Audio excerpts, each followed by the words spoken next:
Zoepoema, with the common theme of the work of the Trinity.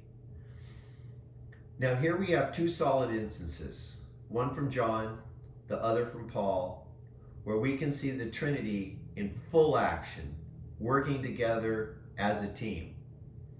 What are they working on together? To change your death into life. We are so lucky. To Zoepoema is the true work, the energizing work. It's the true work and the will of the Trinity. So let's see this. In John chapter 5, this where Jesus coined it. This is the first mention of Zoepoema. In this historic chapter, I encourage you to read all of John chapter 5. And here it says that the Father raises the dead and Zoepoemas them, and the Son Zoepoemas. But in the next chapter, he says, it is the Spirit who Zoepoemas. Look at this. All three of the Trinity, the Father, the Zoepoemas, the Son, the Zoepoemas, the Spirit, the Zoepoemas. What do they do?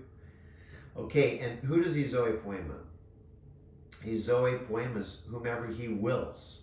This is the word thelma from our earlier study on the word of the will of God, thelma.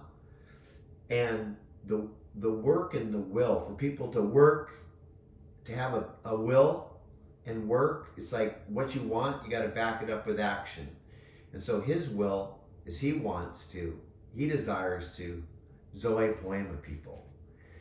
Yep, we are so lucky. So now let's go look at Paul. And in Paul's great description in Romans chapter 8, he says, and if the Spirit of the one who raised Jesus from the dead dwells inside of you, he who raised Christ from the dead will also Zoepoema your mortal, that's death, your dead, susceptible to death bodies through his Spirit who indwells you.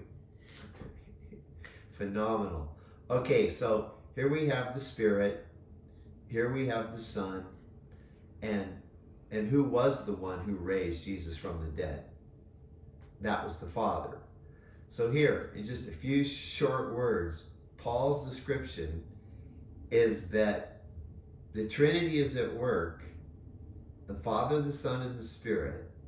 They can also Zoepoema your weak, mortal body. And he does it through his Spirit who indwells you. Fascinating. You just got to take it for what it is. That's true power.